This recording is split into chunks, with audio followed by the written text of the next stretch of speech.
Hola. En estos minutos, recordaremos el segundo grupo del fenómeno yod, que se conoce justamente así como yod segunda. Esta yod se caracteriza por tener dos grandes grupos. El primero da origen al fonema velar fricativo sordo, representado actualmente con las grafías J, G y X, si representan el sonido velar ya mencionado. De este grupo también derivan los fonemas prepalatales fricativos sordo y sonoro del español medieval, los cuales antecedieron al velar fricativo sordo. Mientras que el segundo grupo origina el fonema palatal nasal sonoro. El primer grupo de yod segunda se caracteriza por tener dos subtipos. Esta es la evolución de la, llamada por Menéndez Pidal L-yod, la cual está conformada por un fonema alveolar lateral sonoro, más un diptongo que inicie con la vocal alta anterior, es decir, la I, por ejemplo, la palabra muller. Veamos paso a paso cómo es que esta combinación de fonemas dio origen al velar fricativo sordo. En un primer momento, la vocal alta anterior asimila de forma adyacente, regresiva, parcial a la consonante lateral sonora. Esto es, la jala a su punto de articulación, teniendo como resultado, la palatalización de la alveolar. Resultado de la palatalización surge el nuevo fonema, el prepalatal o posalveolar fricativo sonoro, el cual, después asimilará de forma adyacente progresiva total a la vocal alta anterior que ayudó a su creación. Luego, el fonema prepalatal fricativo sonoro se ensordece. Por último, el prepalatal fricativo sordo recorre su punto de articulación, es decir, se velariza y es cuando nace el fonema velar fricativo sordo que usamos actualmente. Hay una excepción al desarrollo presentado anteriormente. Si la combinación del fonema consonántico alveolar lateral sonoro, con el diptongo con la vocal alta anterior no es intervocálico, entonces, no se produce el fonema velar fricativo sordo, sino el palatal africado sordo, es decir, el de la che de chela, chido, garnacha, o sea, si el yod no está entre vocales no dará el sonido de la j, sino el de la che. Según la teoría del reajuste de sibilantes, los fonemas prepalatales o posalveolares surgieron en el siglo XIII y en los siglos XVI y XVII había alternancia entre estos y el velar fricativo sordo. Por lo anterior, podemos encontrar diferentes grafías para representar a los prepalatales. En el caso del fricativo sordo, la grafía empleada era la X, de ahí que Quijote se pronunciara Quixote, mientras que las grafías para el prepalatal fricativo sonoro podían ser la G o la I, de aquí que la palabra mujer se pronunciara mujer o mosher, según estuviera escrito, o mejor dicho, se escribía como sonaba. Hay otro subtipo que origina el fonema palatal fricativo sordo, o sea, nuestra querida J. Es el grupo kul, gul, tul, el cual se caracteriza porque en las tres combinaciones hay una vocal alta posterior, es decir, una U, breve, la cual se perderá o elidirá en el proceso evolutivo, normalmente, por ser protónica o postónica al interior de la palabra. En esta evolución, iniciaremos la representación fónica con la síncopa de la vocal alta posterior, U, por eso apreciamos los grupos consonánticos KL, GL y TL. Si observas con atención, notarás que a partir del cuarto paso el proceso evolutivo es igual, por lo que explicaremos solo uno, pero no sin enunciar de manera general, la causa de la similitud. En el caso de kul, evoluciona como gul porque al ser intervocálica la velar oclusiva sorda, representada por la grafía C, se sonoriza y da como resultado la velar oclusiva sonora de gul.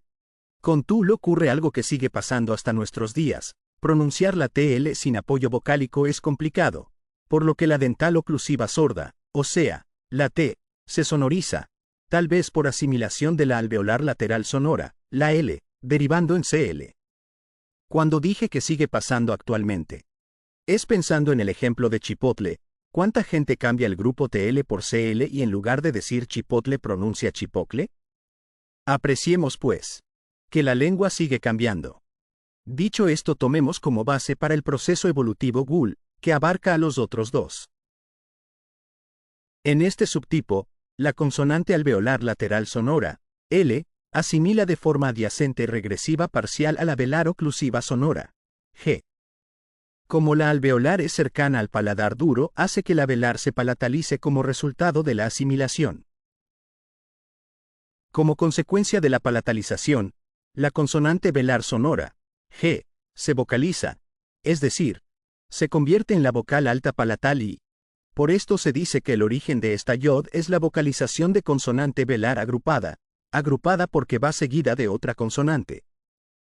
Una vez creada la I, vocal alta anterior o alta palatal, esta asimila de forma adyacente progresiva parcial a la consonante alveolar lateral sonora, L, dando como resultado un nuevo fonema que no existía en latín, el prepalatal fricativo sonoro. Como en el subtipo anterior, el sonoro se ensordece y surge el prepalatal fricativo sordo, el cual, posteriormente, se velariza o dicho de otra forma, recorre su punto de articulación dando origen así al fonema velar fricativo sordo, representado actualmente con las grafías J, G y X. En síntesis, el primer grupo o tipo de yod segunda da origen al fonema español actual, velar fricativo sordo, naciendo antes, en el siglo XIII el prepalatal fricativo sonoro que después se ensordece. El subtipo A ya estaba en latín o se origina por tendencia antillática en el latín hablado, mientras que el subtipo B se origina por vocalización de consonante velar agrupada, como ya se explicó. Este grupo cierra con inconsistencia las vocales medias anterior y posterior breves tónicas impidiendo su diptongación. Recordemos que la metafonía, también conocida como inflexión, es el cierre de una vocal y que podemos decir que hay un cierre palatal y otro velar.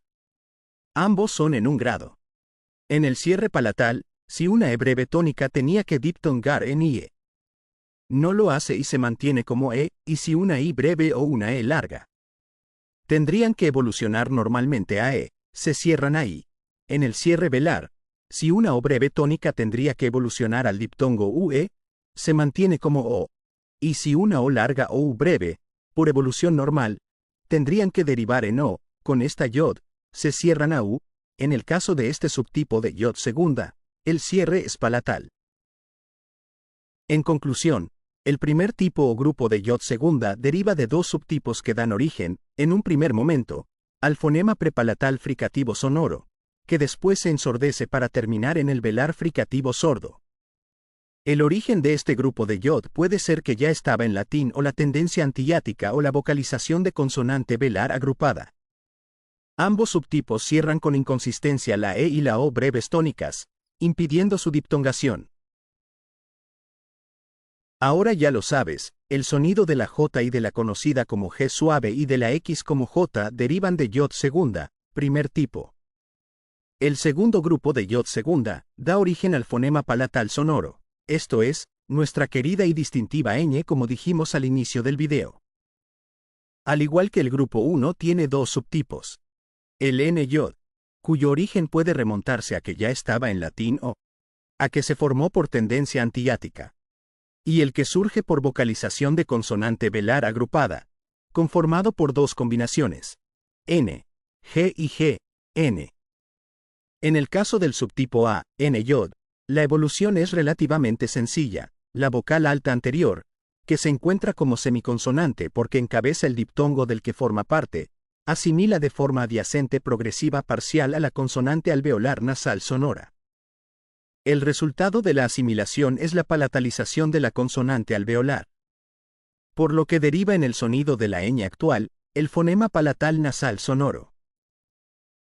Posteriormente, el fonema palatal nasal sonoro, ñ palos cuates, asimila de forma adyacente progresiva total a la vocal alta anterior, y podríamos decir que la absorbe porque los dos son sonidos que se articulan en el paladar.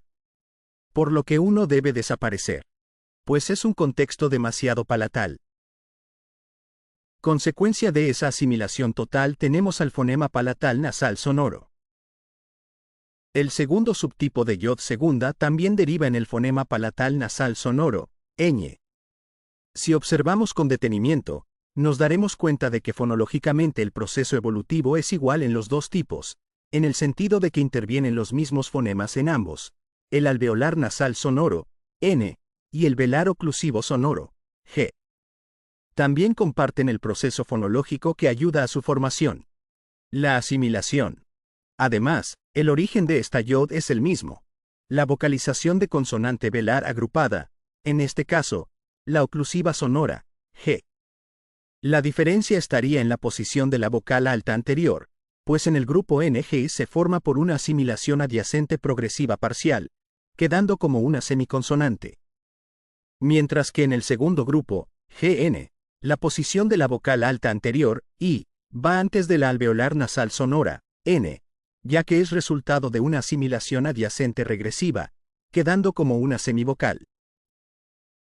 La representación del proceso fónico por el que surgió el fonema consonántico palatal nasal sonoro, ñ, inicia con la asimilación adyacente de la consonante alveolar nasal sonora a la consonante velar oclusiva sonora, G. Regresiva o progresiva según el subtipo, en el NG es progresiva y en el GN es regresiva.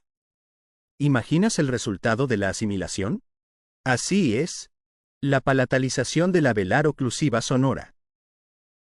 Una vez palatalizada la velar oclusiva sorda, se convierte en la vocal palatal alta, la cual, después, asimilará de forma parcial a la alveolar nasal sonora que la acompaña, palatalizándola. Y sí, acertaste, derivado de la palatalización de la alveolar nasal sonora. Tenemos el fonema palatal nasal sonoro, representado por la grafía ñ, el cual asimilará de forma total a la vocal alta que ayudó a su creación. En el subtipo NG, la asimilación será adyacente progresiva total, mientras que en el GN, esta será también adyacente y total, pero regresiva. En síntesis, el fonema palatal nasal sonoro nace del segundo subtipo de yod segunda, el cual se subdivide en dos subtipos. El A, cuya combinación es de un fonema alveolar nasal sonoro más la vocal alta anterior, y sus orígenes pueden ser dos, 1. Que el diptongo con la vocal palatal ya estuviera en latín. O 2. Que el diptongo se formara por una tendencia antihiática. El subtipo B, en cambio, nace de una vocalización de consonante velar agrupada, como ya vimos. Pues su combinación es de una consonante alveolar nasal más una velar oclusiva sonora. Aquí algunos ejemplos de palabras del español actual que tienen el fonema palatal nasal sonoro derivado de los subtipos ya presentados. Del subtipo A, España y viña. Del B, enseñar y reñir. El subtipo B inflexiona con inconsistencia a las vocales medias. E y o breves tónicas impidiendo su diptongación. A la o larga que no se mantendrá según la evolución de vocales, sino que se cerrará en U y a la alta posterior. U breve que por evolución normal daría O pero con el cierre de yod se queda como U cerrada. Cerramos resumiendo. Yod segunda tiene dos grupos. El primero da origen a los fonemas prepalatales fricativo sonoro y sordo del español antiguo que derivarán en el velar fricativo sonoro. El segundo, al fonema palatal nasal sonoro. Si quieres saber más, acude a estos materiales, que son de fácil acceso. Hasta la próxima.